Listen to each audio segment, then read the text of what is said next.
Question आपका इस तरह से अगर आपसे पूछ ले कि दूध के दही के रूप में जमने का कारण क्या है, यानी दूध से जो दही बनता है उसका जमने का मेन कारण क्या होता है, आखिर उसमें कौन सी चीज प्रेजेंट होती है जिससे दूध जो होता है दही में क्या होता है, कन्वर्ट हो जाता है। ऑप्शन है आपको माइकोबैक्टीरियम होता है, या स्टैफिलोकोकस है, या फिर लैक्टोबैसिलस, या फिर साल्मोनेला है। तो इस क्वेश्चन का जो राइट आंसर हो जाएगा आपका लैक्टोबैसिलस बैक्टीरिया होगा। सभी लोग जानते होंगे कि लैक्टोबैसिलस बैक्टीरिया जो होता है उसी के कारण दूध क्या होता है, दही में कन्वर्ट हो जाता है। एक्चुअली होता क्या है कि दूध से दही बनना जो होता है फर्मेंटेशन प्रोसेस है। कौन सा प्रोसेस है? फर्मेंटेशन प्रोसेस है, जिसको किण्वन विधि भी कहा जाता है। कौन सा मेथड कहते हैं? किण्वन कहते हैं, फर्मेंटेशन मेथड कहते हैं दूध से दही बनना। तो ये जो होता है उसमें जो दूध में जो शुगर उपस्थित होता है, जो शुगर प्रेजेंट होता है ना, उसको ये बैक्टीरिया क्या करता है ना, एसिड में कन्वर्ट कर देता है, लैक्टिक एसिड में कन्वर्ट करता है। तो लैक्टिक एसिड में जैसे ही कन्वर्ट होता है, ये दूध को क्या करता है, जमा देता है, और वही दूध जो होता है दही में आपका कन्वर्ट हो जाता है। तो इस क्वेश्चन का राइट आंसर क्या हो जाएगा? लैक्टोबैसिलस बैक्टीरिया के कारण जो है दूध से दही बनता है। अगर आपसे पूछ ले कि कौन सा एसिड प्रेजेंट होता है, तो लैक्टिक एसिड प्रेजेंट होता है दूध में, या फिर दही में पूछ ले कौन सा एसिड प्रेजेंट होता है, तो भी लैक्टिक एसिड होगा। अगर आपसे पूछ ले सौर मिल्क में कौन सा एसिड प्रेजेंट होता है, सौर मिल्क मतलब खट्टा दूध में, तो भी इसका आंसर हो जाएगा लैक्टिक एसिड ही प्रेजेंट होता है सौर मिल्क में, या फिर मिल्क में या कर्ड में पूछ ले तो भी आपका यही आंसर हो जाएगा। इस क्वेश्चन का राइट आंसर हो जाएगा लैक्टोबैसिलस बैक्टीरिया के कारण जो है दूध क्या में कन्वर्ट होती है, दही में कन्वर्ट हो जाए। इसलिए कि गुरुत्वाकर्षण के नियम को किसने परिभाषित किया था, यानी जो लॉ ऑफ ग्रेविटेशनल था, गुरुत्वाकर्षण के नियम, यूनिवर्सल लॉ ऑफ ग्रेविटेशन, क्या इसको कहते हैं? Universal law of gravitation. तो पूछा जाएगा आपसे कि जो ग्रेविटेशनल गुरुत्वाकर्षण के जो नियम थे, जो लॉ दिया गया था, वो कौन से साइंटिस्ट के द्वारा दिया गया था? ऑप्शन आपका न्यूटन है, आर्किमिडीज है, थर्ड में गैलीलियो है, और आपका फैराडे है। तो इन साइंटिस्टों में से कौन ऐसे साइंटिस्ट थे जिन्होंने गुरुत्वाकर्षण के नियम को परिभाषित किए थे? तो गुरुत्वाकर्षण का नियम को परिभाषित करने का श्रेय किसको जाता है? हमारे न्यूटन साहब को। सर आइजक न्यूटन इनका पूरा नाम था, सर आइजक न्यूटन। कहाँ के थे ये? तो इंग्लैंड के थे।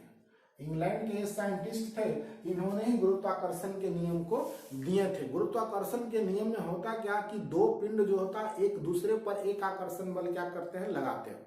अगर किसी ऑब्जेक्ट पर पृथ्वी के द्वारा यानी अर्थ के द्वारा अगर फोर्स लगाया जा रहा है, तो वो आपका ग्रेविटी कहलाता है। क्या कहलाता है? ग्रेविटी, यानी जिसे हम लोग गुरुत्व कहते हैं।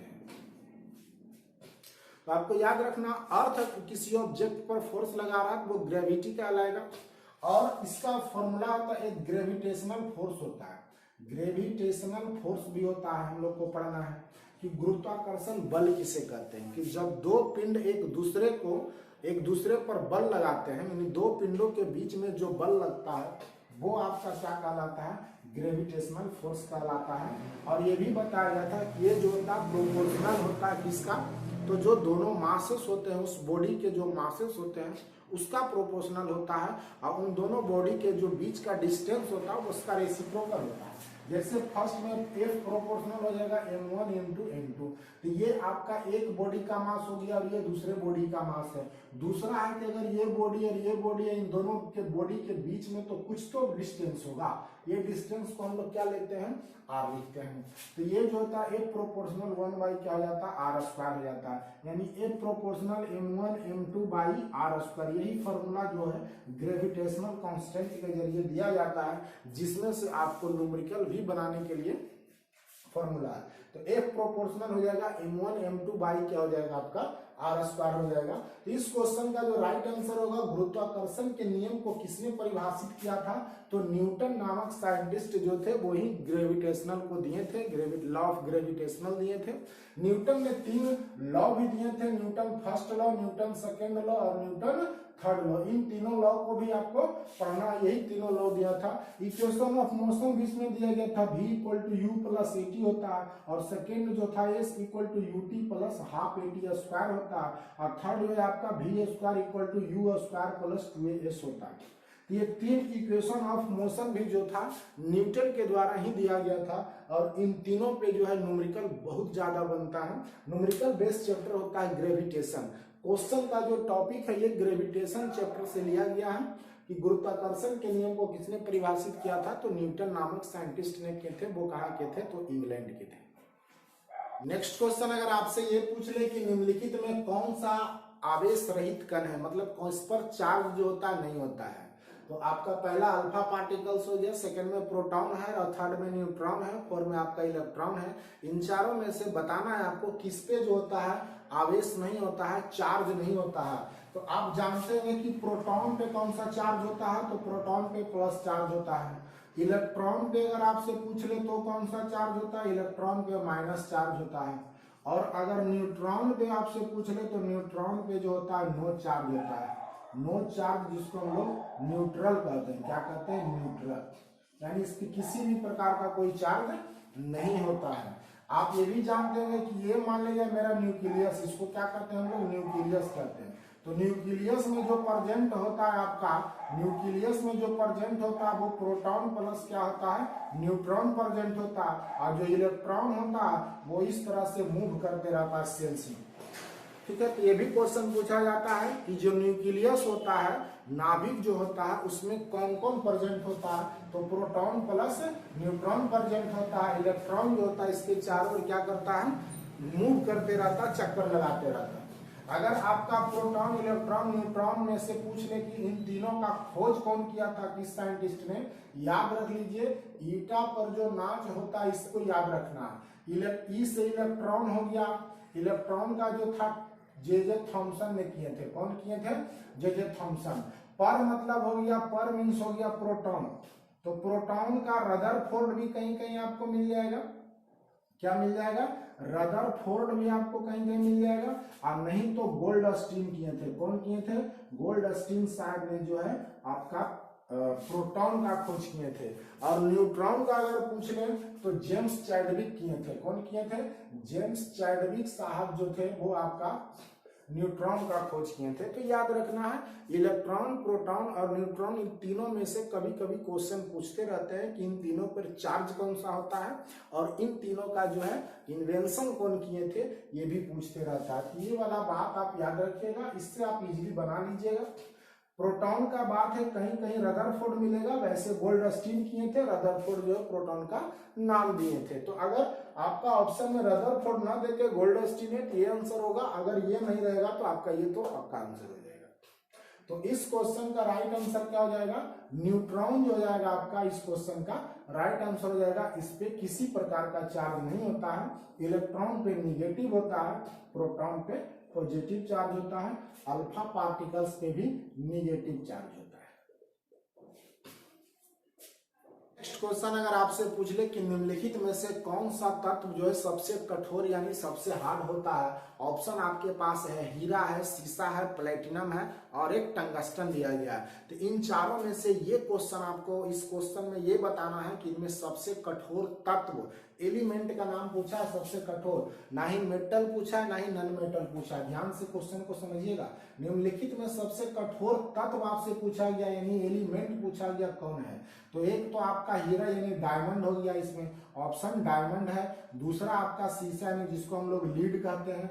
तीसरा प्लेटिनम है आपका, प्लेटिनम हो गया। और चौथा में क्या है तो टंगस्टन हो गया। क्या हो गया, टंगस्टन हो गया। तो चार हमारे पास एलिमेंट दिया गया, इनमें ये बताना है कि सबसे हार्ड एलिमेंट जो है कौन सा। अगर मेटल पूछता तो उसका आंसर दूसरा हो जाएगा, अगर एलिमेंट पूछा तो उसका आंसर दूसरा होगा। तो इस क्वेश्चन का राइट आंसर क्या हो जाएगा, ऑप्शन नंबर ए जो इस क्वेश्चन का राइट आंसर है। डायमंड जो होता है आपका वो सबसे कठोर तत्व है। अगर पूछ लेता कि सबसे कठोर धातु यानी मेटल कौन सा होता है, सबसे कठोर मेटल पूछ लेता आपसे, ये आपका प्लेटिनम हो जाता। कौन हो जाता, प्लेटिनम, जिसका पीटी सिंबल होता है। अगर सबसे हार्ड मेटल में पूछ लेता कि सबसे कठोर मेटल यानी धातु कौन सा है तो प्लेटिनम हो जाता। सबसे कठोर तत्व पूछ रहा है तो क्या हो जाएगा, डायमंड हो जाएगा आपका।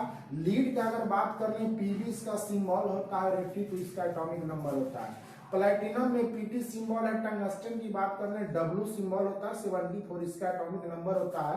ये वही टंगस्टन है जिसका इस्तेमाल बल्ब के फिलामेंट में किया जाता है। और ये लीड प्लस टीन का क्या होता है, इलाज होता है। Pb और प्लस क्या होता है, टीन यानी Sn, इन दोनों को मिलाने से टंगस्टन बनता है और इसका इस्तेमाल जो है फ्यूज यानी फिलामेंट में किया जाता है। डायमंड जो आपसे पूछ रहे थे, कार्बन का 3 एलोट्रॉप्स होते हैं। कार्बन का जो एलोट्रॉप्स होता है वो तीन टाइप में होता है। तो कार्बन का 3 एलोट्रॉप्स है। पहला आपका डायमंड हो गया, दूसरा क्या हो गया, ग्रेफाइट हो गया, और तीसरा जो होता है ब्लैक स्मिथ फ्लोरेंस होता है, फ्लोरेंस इस तरह का होता है। तो 3 वो जो है आपका क्या है, एलोट्रॉप्स है। अगर डायमंड की बात कर लें तो डायमंड का जो यूजेज होता है, ग्लास को काटने में किया जाता है डायमंड का यूजेज, चट्टानों को तोड़ने में किया जाता है, और ज्वेलरी बनाने में भी डायमंड का क्या होता है, इस्तेमाल होता है। ग्रेफाइट आपसे पूछ ले तो ग्रेफाइट एक ऐसा नॉन मेटल है जिससे इलेक्ट्रिसिटी क्या करता है, कंडक्ट करता है। आपसे पूछ ले कि एक ऐसे नॉन मेटल का नाम बताइए, धातु का नाम बताइए जिससे इलेक्ट्रिसिटी क्या करता है, पास करता है। उस क्वेश्चन का राइट आंसर क्या हो जाएगा, ग्रेफाइट हो जाएगा, क्योंकि यही एक ऐसा धातु है जिससे इलेक्ट्रिसिटी क्या करता है, कंडक्ट करता है। तो इतने सारे क्वेश्चन जो है आपको याद रखना है। एक क्वेश्चन अगर आपसे इस तरह से पूछ ले कि किसी बिजली की इस्त्री यानी जो आयरन होता है उसको गर्म करने के लिए किस धातु यानी मेटल का प्रयोग किया जाता है। जो आयरन हम लोग करते हैं, जो इस्त्री करते हैं, तो उसका लेयर जो हीट होता है, तो आखिर उसमें कौन सा मेटल होता है जो हीट हो जाता है, वो गर्म हो जाता है। तो इस क्वेश्चन का जो आप राइट आंसर होगा, आप जान रहे होंगे नाइक्रोम। क्या आंसर, नाइक्रोम जो होता है आपका राइट आंसर है। नाइक्रोम जो होता है निकेल प्लस क्रोमियम, किसका है, निकेल प्लस क्रोमियम का मिश्रण होता है। ठीक है, निकेल प्लस क्रोमियम का मिक्सर होता है।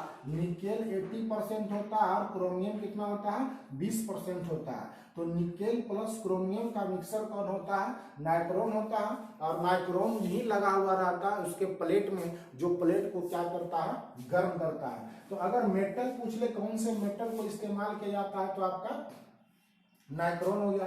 टंगस्टन अभी बताया कि इसका सिंबल W होता है, और ये क्या, विद्युत के फिलामेंट में इसका इस्तेमाल किया जाता है। जस्ता यानी जिंक जो हो गया आपका, जिंक आपका इसका एटॉमिक नंबर कितना होता है, 30 होता है। Zn इसका सिंबल होता है। कॉपर की बात कर लें तो कॉपर जो होता है आपका, इसका Cu कहते हैं, और इसका जो कॉपर 29 इसका एटॉमिक नंबर होता है। तो कॉपर और जिंक याद रखना, कॉपर Cu 29 होता है एटॉमिक नंबर, जिंक Zn होता है 30 इसका एटॉमिक नंबर होता है। टंगस्टन का W है 74 एटॉमिक नंबर होता है। और नाइक्रोम अगर पूछ रहे हैं आपसे तो निकेल प्लस क्रोमियम का मिश्रण होता है। ये भी क्वेश्चन पूछा जाता है कि नाइक्रोम जो होता है वो किस किस चीज का मिक्सचर होता है, ये एलाउज होता है।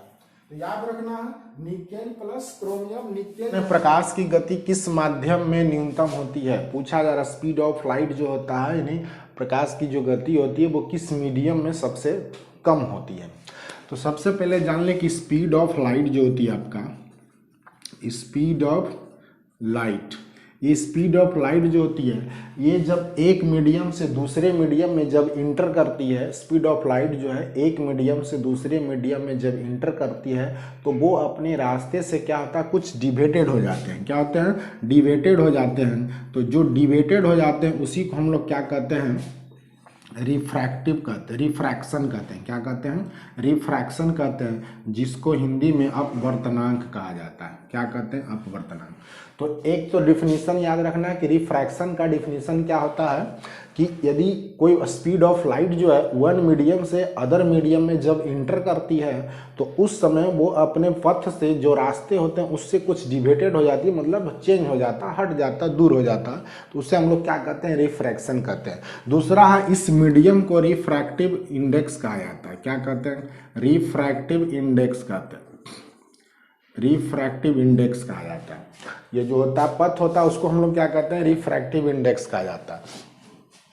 क्वेश्चन है मेरे पास कि सबसे कम किसमें होता है, तो स्पीड ऑफ लाइट जिसमें कम होगा। वही पूछा जा रहा है कि स्पीड ऑफ लाइट किस मीडियम में कम होगा, तो जिस मीडियम का रिफ्रैक्टिव इंडेक्स ज़्यादा होगा उस मीडियम का स्पीड ऑफ लाइट क्या होगा, कम होगा। तो सबसे पहले इन चारों का हमको ये पता होना चाहिए कि इसका रिफ्रैक्टिव इंडेक्स कितना होता है। अगर ग्लास का पूछ लें तो ग्लास का जो रिफ्रैक्टिव इंडेक्स होता है आपका वो 1.52 होता है। वैक्यूम का अगर पूछ लें तो वैक्यूम का जो होता है आपका वो 1.0 होता है। और अगर वाटर का पूछ लें तो वाटर का रिफ्रैक्टिव इंडेक्स 1.3 होता है। और अगर एयर का पूछ लें तो एयर का 1.003 होता है। तो ये चारों का जो रिफ्रैक्टिव इंडेक्स होता है। जब तक हम रिफ्रैक्टिव इंडेक्स को नहीं पता कर पाएंगे तब तक ये जानना मुश्किल हो जाएगा कि जो लाइट होती है, स्पीड ऑफ लाइट होती है, वो किस मीडियम में सबसे कम होगी। तो याद रखना है, जिस रिफ्रैक्टिव इंडेक्स का वैल्यू ज़्यादा होगा उसमें उस रिफ्रैक्टिव इंडेक्स जो स्पीड ऑफ लाइट कम होगा। तो सबसे ज़्यादा देखिए आप ग्लास में हो रहा है, सबसे ज़्यादा रिफ्रैक्टिव इंडेक्स किसका है, ग्लास का है। तो इसका स्पीड ऑफ लाइट क्या हो जाएगा, कम हो जाएगा। स्पीड ऑफ लाइट क्या हो जाएगा, इसका कम हो जाएगा, स्पीड ऑफ लाइट इसका कम रहेगा। तो इस क्वेश्चन का जो राइट आंसर हो जाएगा आपका क्या हो जाएगा, ग्लास, जिसको हम लोग कांच कहते हैं। क्या कहते हैं, कांच कहते हैं। नेक्स्ट क्वेश्चन आपके पास है कि प्रकाश का जो रंग होता है उसको निर्धारित कौन करता है, मतलब निर्धारित होता है किसमें होता है निर्धारित। प्रकाश का जो रंग है, जो भी लाइट का कलर होता है वो किस पे डिपेंड होता है, आखिर उसको निर्धारित कौन करता है। ऑप्शन में आयाम, जिसको एम्पलीट्यूड कहते हैं, आपका तरंगदैर्घ्य हो गया, वेवलेंथ जो हो गया, तीव्रता इंटेंसिटी इसको कहते हैं इंग्लिश में, और वेग जो है वेलोसिटी हो गया। तो इन चारों में से जो है प्रकाश का रंग यानी कलर ऑफ लाइट जो होता है उसको कौन निर्धारित करता है। तो सबसे पहले तो जान लेते हैं कि अलग अलग प्रकाश के रंग का तरंगदैर्घ्य क्या होता है, अलग अलग होता है। हर लाइट का जो रंग होता है ना वो अलग अलग रंग रहेगा, अलग वेवलेंथ होता है। तो भिन्न भिन्न वेवलेंथ का कलर भिन्न भिन्न होते हैं, डिफरेंट होते हैं।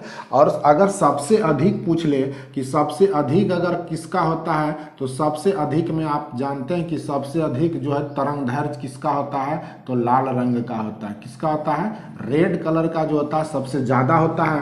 और अगर सबसे कम में पूछ ले कि सबसे कम वेवलेंथ किसका होता है, तो ये आपका बैगनी रंग का होता है, जिसको हम लोग क्या कहते हैं, वायलेट कहते हैं। ठीक है, तो याद रखना है सबसे अधिक वेवलेंथ किस कलर का होता है, रेड कलर का।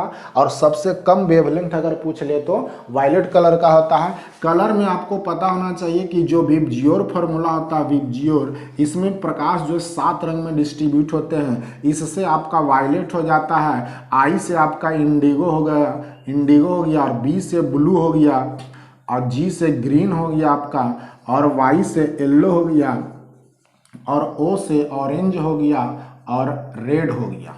तो ये जो है लाइट को जब हम लोग प्रिज्म से पास करवाते हैं तो वो 7 कलर में डिस्ट्रीब्यूट हो जाता है। इसे डिस्पर्सन ऑफ लाइट भी कहा जाता है। और वो 7 कलर कौन कौन होते हैं, तो violet, indigo, blue, green, yellow, orange और क्या है, रेड है। जिसमें अगर सबसे ज़्यादा वेवलेंथ पूछ ले तो रेड कलर का होगा, सबसे कम वेवलेंथ पूछ ले तो आपका किसका होता है, बैगनी कलर का होता है, जिसका इंग्लिश में वायलेट होता है। तो ये इंपॉर्टेंट क्वेश्चन होता है कि यहाँ पे सबसे अधिक तरंगदैर्घ्य किसका होता है और सबसे कम किसका होता है। तो 2 क्वेश्चन याद रखना, सबसे अधिक जो वेवलेंथ होगा रेड कलर का होगा, सबसे कम वेवलेंथ वायलेट कलर का होगा। कलर का नाम पूछ ले, ये फॉर्मूला याद रखिए, विबजियोर कभी नहीं बोलिएगा। Violet, indigo, blue, green, yellow, orange और रेड होता है। तो प्रकाश का रंग जो निर्धारित कौन करता है, इस क्वेश्चन का राइट आंसर क्या हो जाएगा, ऑप्शन नंबर बी हो जाएगा। तरंगदैर्घ्य यानी वेवलेंथ जो होता है वो कलर को चेंज करने में निर्धारित करता है कि किस कलर का तरंगदैर्घ्य कितना होगा। अलग अलग कलर का वेवलेंथ जो होते हैं अलग होते हैं, डिफरेंट कलर का वेवलेंथ डिफरेंट होता है। एक क्वेश्चन आपको इस तरह से पूछ लिया जाता है, जब लाल, नीले तथा हरे प्रकाश का पुंज एक स्थान पर पड़ता है तब प्रकाश का रंग क्या हो जाता है। मतलब जो ये रेड कलर है आपका, और दूसरा ब्लू कलर हो गया, और तीसरा जो है ग्रीन कलर है, ये तीनों कलर जो है आपका एक स्थान पे अगर यहाँ पे अगर पड़ता है तो पूछा जाता है इस जगह का जो कलर होगा वो किस कलर का चेंज हो जाएगा। इसमें ऑप्शन है या तो वायलेट हो जाएगा, बैगनी, या फिर रेड हो जाएगा, या फिर येलो हो जाएगा, या फिर वाइट कलर का हो जाएगा। तो आप याद रखिए ये तीनों कलर जो होते हैं आपका प्राइमरी कलर कहलाते हैं। क्या कहलाते हैं, प्राइमरी कलर में अगर पूछ ले तो ये तीनों का नाम याद रखना है, रेड, ब्लू, ग्रीन। ये तीन ऐसे कलर होते हैं जो प्राइमरी कलर में आते हैं, प्राथमिक में आते हैं। तो प्राइमरी कलर में बार बार ये क्वेश्चन जो आपसे पूछा जाता है कि प्राइमरी कलर में कौन कौन। ध्यान रखना है इस बात का कि प्राइमरी, एक तो प्राइमरी होता है और दूसरा आपसे पूछा जाता है कि सेकेंडरी कलर में कौन कौन आते हैं। तो सेकेंडरी कलर में कौन कौन आते हैं, तो प्राइमरी कलर जो होते हैं ना, एक दूसरे को मिलाने से सेकेंडरी कलर का फॉर्मेशन होता है। जैसे अब पीला हो गया आपका, या फिर मैजेंटा हो गया, ये सब पीला भी बनता है दूसरे कलर से, ये भी बनता है दूसरे कलर से, ये कलर जो आपका ये भी बनता है दूसरे कलर से। तो प्राइमरी कलर में कौन कौन है, रेड है, ब्लू है और ग्रीन है। ये तीन कलर जो होते हैं आपका प्राइमरी कलर में आते हैं, और इन तीनों को जब एक दूसरे से मिलाते हैं तो मिलाने के बाद जो कलर बनता है वो कलर जो आपका होता है सेकेंडरी कलर के अंदर आता है। तो इस क्वेश्चन का जो राइट आंसर हो जाएगा ये आपका सफेद हो जाएगा। ये तीनों को जब हम मिलाएंगे तो व्हाइट कलर का फॉर्मेशन होगा। कौन सा कलर होगा, व्हाइट कलर का फॉर्मेशन होगा। जब रेड, ब्लू, ग्रीन को जब एक साथ हम लोग मिक्स करेंगे तो जो कलर फॉर्मेट होगा वो कौन सा होगा, व्हाइट कलर होगा। प्राइमरी कलर में कौन कौन आते हैं तो याद रखना, रेड, ब्लू और क्या होगा, ग्रीन होगा। तीन कलर यहाँ पे आपको याद रखना है, तीन कलर जो रेड प्लस ब्लू अगर पूछ ले आपसे तो ये मैजेंटा बनते हैं, क्या बनते हैं, मैजेंटा कलर हो जाता है। और अगर रेड प्लस ग्रीन पूछ ले तो ये आपका पीला कलर हो जाता है, येलो जिसको हम लोग कहते हैं। और अगर ब्लू प्लस ग्रीन पूछ ले तो ये पीकॉक ब्लू होता है। कौन सा कलर होता है, पीकॉक ब्लू कलर का फॉर्मेशन करता है। तो तीन कलर यहाँ पे याद रखना है कि अगर रेड प्लस ब्लू को मिलाते हैं मैजेंटा बनेगा, ब्लू प्लस ग्रीन को मिलाते हैं पीकॉक ब्लू बनेगा, और रेड प्लस ग्रीन को अगर मिलाते हैं तो पीला बनेगा। लाल और हरा को अगर मिला दिए तो कौन सा कलर बन जाता है, पीला कलर। अगर लाल और ब्लू को मिलाते हैं तो मैजेंटा कलर बन जाता है। तो ये भी 3 पॉइंट आपको क्या करना है इसके अंदर। एक क्वेश्चन आपको इस तरह से पूछ लिया जाता है कि दोपहर के अगर 12 बजे हैं, 12 बजे किस दिशा में इंद्रधनुष दिखाई देता है। अगर दोपहर के 12 बजे हैं तो उस कंडीशन में जो इंद्रधनुष जो आपको किस दिशा में दिखाई देगा, उसका डायरेक्शन क्या होगा।